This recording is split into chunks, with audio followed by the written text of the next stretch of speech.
नमस्कार बच्चों।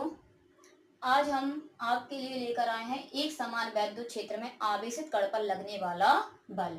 यदि कोई एक समान वैद्युत क्षेत्र में आवेशित कण उपस्थित है तो उस आवेशित कण पर बल कितना लगता है। तो जैसे यहाँ पर हमें चित्र दिया जा रहा है, यहाँ पर एक समान वैद्युत क्षेत्र है। वैद्युत क्षेत्र कहीं पर भी एक समान हो तो वहां पर दो समांतर रेखाएं खींच दी जाती हैं। दो समांतर रेखाएं खींचने से हमें पता चल जाता है कि वैद्युत क्षेत्र समान है। इस एक समान वैद्युत क्षेत्र में अगर कोई आवेशित कण उपस्थित वो लगता है और किस दिशा में लगता है। तो यहाँ पर हम देख रहे हैं दो आवेशित कण उपस्थित है, प्लस क्यू आवेश का और दूसरा माइनस क्यू आवेश का। तो हम लोगों ने वैद्युत क्षेत्र की तीव्रता में एक फॉर्मूला पढ़ा हुआ है, E बराबर एफ अपॉन क्यू जीरो। अगर आवेश क्यू जीरो होता है तो क्यू जीरो रख देंगे और आवेश अगर केवल क्यू है तो क्यू रख सकते हैं। तो यहाँ से हम देखें E बराबर एफ अपॉन क्यू फॉर्मूला है, यानी अगर कहीं पे क्यू आवेश का कण उपस्थित है तो उस पर वैद्युत क्षेत्र के कारण एफ बल लग रहा है, तो वहां पर वैद्युत क्षेत्र होता है E बराबर एफ अपॉन क्यू। यहाँ से अगर बल का फॉर्मूला निकालें तो एफ बराबर हो जाएगा क्यू ई। तो अगर एक समान वैद्युत क्षेत्र में क्यू आवेश का कोई कण उपस्थित है तो उस पर बल लगता है एफ बराबर क्यू ई, चाहे वह प्लस क्यू आवेश हो चाहे माइनस क्यू आवेश हो, क्योंकि जो भी सदिश राशियां होती हैं उसमें केवल आवेश के परिमाण रखा जाता है, ना कि चिन्ह। तो चाहे प्लस क्यू आवेश हो चाहे माइनस क्यू, परिमाण तो क्यू है। तो एक समान वैद्युत क्षेत्र में यदि क्यू आवेश का कोई कण उपस्थित है तो उस आवेशित कण पर एफ बराबर क्यू ई बल लगता है। अब यह बल किस दिशा में लगेगा, क्योंकि बल सदिश राशि है। तो अगर प्लस क्यू आवेश का कण उपस्थित है तो प्लस क्यू आवेश के कण पर बल लगता है वैद्युत क्षेत्र की दिशा में, और माइनस क्यू आवेश के कण पर बल लगता है वैद्युत क्षेत्र की विपरीत दिशा में। ऐसा क्यों होता है? क्योंकि हमने वैद्युत क्षेत्र की तीव्रता की दिशा निकालना सीखी है। उसमें अपन सीखा था हमने कि अगर वैद्युत धन आवेश पर बल जिस दिशा में लगता है वैद्युत क्षेत्र की तीव्रता उसी दिशा में होती है, या अर्थात धन आवेश पर लगने वाले बल की दिशा ही वैद्युत क्षेत्र की दिशा होती है। तो उल्टा बोल सकते हैं हम कि जब बल की धन आवेश पर लगने वाला बल की दिशा वैद्युत क्षेत्र की दिशा होती है तो वैद्युत क्षेत्र की दिशा धन आवेश पर लगने वाले बल की दिशा होगी। तो वैद्युत क्षेत्र जिस दिशा में होगा प्लस आवेश पर बल उसी दिशा में लगता है, और अगर माइनस क्यू आवेश का कोई कण उपस्थित है तो उस पर बल उसके विपरीत दिशा में कार्य करता है। अब इसी आधार पर एक हम डेरिवेशन सीखेंगे। एक समान वैद्युत क्षेत्र में यदि कोई वैद्युत द्विध्रुव स्थित है तो उस पर कितना बल आघूर्ण लगेगा। तो यहाँ पर हम देखते हैं कि एक समान वैद्युत क्षेत्र है।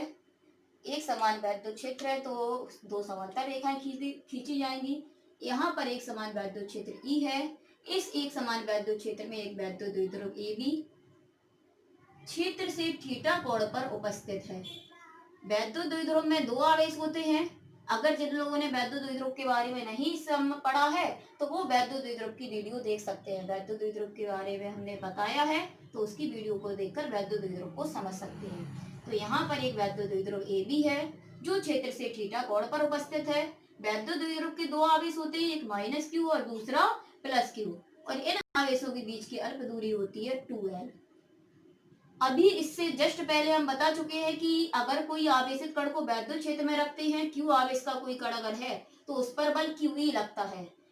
अब अगर प्लस आवेश है तो बल वैद्युत क्षेत्र की दिशा में लगता है, और ऋण आवेश है तो वैद्युत क्षेत्र की विपरीत दिशा में। तो यहाँ हम देखेंगे ये प्लस क्यू आवेश है तो इस पर बल वैद्युत क्षेत्र की दिशा में लगेगा, और यहाँ पर माइनस क्यू आवेश है तो इस पर बल वैद्युत क्षेत्र की विपरीत दिशा में लगेगा। लेकिन दोनों ही क्यू आवेश के कण हैं तो दोनों पर बल क्यू ही लगेगा। अब हम लोगों ने बल आघूर्ण के बारे में पढ़ा है, नहीं भी पढ़ा है तो हम यहाँ पर थोड़ा सा समझा देते हैं।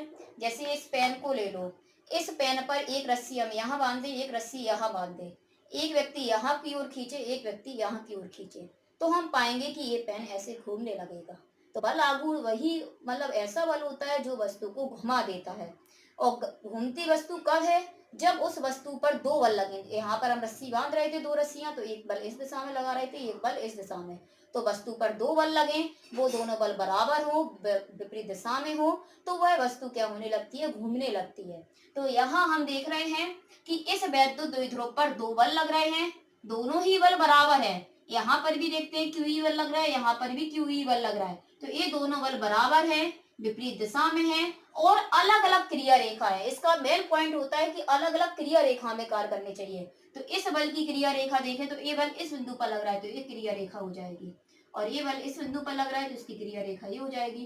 तो जब दो बल मतलब कोई भी वस्तु पर दो बल लगते हैं, वो दोनों बल बराबर होते हैं, विपरीत दिशा में होते हैं और अलग अलग क्रिया रेखा वाले होते हैं, तो फिर वो दोनों बल मिलकर एक बलयुग्म बना लेते हैं और बलयुग्म जब बन जाता है तो उस वस्तु को घुमाने का प्रयास करने लगते हैं। तो यहाँ पर ये वैद्युत द्विध्रुव इस तरह से रखा है, जब ऐसा बल लगेगा तो ये वैद्युत द्विध्रुव इस तरह से घूमेगा, घूमकर इस तरह से हो जाएगा। अर्थात हम कह सकते हैं कि वैद्युत द्विध्रुव वैद्युत क्षेत्र के समांतर आने का प्रयास करेगा। तो इसलिए हम इसे कहेंगे प्रत्यानयन बलयुग्म। और कोई भी बलयुग्म का अगर आघूर्ण निकालना है तो उसके लिए फॉर्मूला होता है एक बल गुणा दोनों बलों के बीच की लंबवत दूरी। एक बल, वैद्युत द्विध्रुव में दो बल लगते हैं, वो दोनों बल बराबर होते हैं, तो उनमें से हम कोई भी एक बल ले सकते हैं। तो यहाँ पर दोनों बल क्यू ही हैं, तो इनमें से हम कोई भी एक बल लेंगे क्यू ही। दोनों बलों के बीच की लंबवत दूरी तो ये हो जाएगी लंबवत दूरी। एक बल ये लग रहा है, एक बल ये लग रहा है, तो लंबवत दूरी ये इस तरह से रहेगी। अब इस दूरी को अगर हमें निकालना है तो थोड़ा मैथमेटिकल कंडीशन में जाना होगा।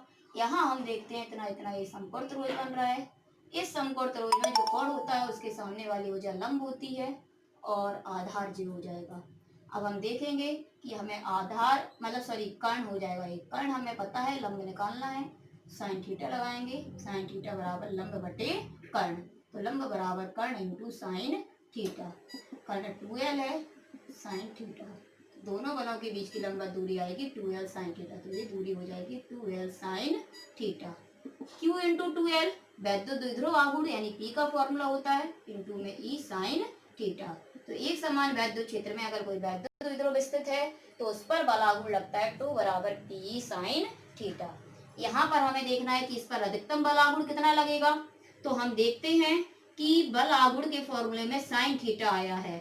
जब साइन थीटा आया है तो साइन थीटा यानी साइन में जो सबसे अधिक मान होता है वो 90 अंश के कोण पर होता है। सबसे अधिक मान साइन में 1 होता है, वो 90 अंश पर होता है, तो इसलिए अधिकतम बल आघूर्ण के लिए थीटा का मान 90 रखेंगे। जब थीटा का मान 90 रख देंगे तो अधिकतम बल आघूर्ण निकल के आएगा। सफिक्स में मैप लगा सकते हैं P साइन 90। साइन 90 का मान होता है 1, तो अधिकतम बल आघूर्ण निकल के आएगा 2 मैप बराबर PE। तो एक बार हम लैंग्वेज थोड़ी सी और समझ लेंगे फिर से। तो यहाँ पर एक समान वैद्युत क्षेत्र E है, इसमें एक वैद्युत द्विध्रुव AB क्षेत्र से थीटा कोण पर स्थित है। वैद्युत द्विध्रुव के आवेश प्लस माइनस Q है, बीच की अर्क दूरी 2l है। प्लस Q आवेश पर बल वैद्युत क्षेत्र की दिशा में कार्य करता है QE, जबकि माइनस Q आवेश पर बल भी QE लगता है, यह वैद्युत क्षेत्र की विपरीत दिशा में लगता है। हम देखते हैं कि ये दोनों बल बराबर हैं, विपरीत दिशा में हैं और अलग अलग क्रिया रेखा वाले हैं, इसलिए ये दोनों बल मिलकर एक बलयुग्म बना लेते हैं और जो वैद्युत द्विध्रुव को घुमाकर क्षेत्र के समांतर लाने का प्रयास करते हैं। इसलिए प्रत्यानयन बलयुग्म का आघूर्ण एक बल गुणा दोनों बलों के बीच की लंबवत दूरी। एक बल Q ही है, दोनों बलों के बीच की लंबवत दूरी 2l साइन थीटा है। Q इंटू 2l P होता है E साइन थीटा। अधिकतम बल आघूर्ण के लिए थीटा का मान 90 रखकर अधिकतम बल आघूर्ण निकालेंगे, 2 बराबर P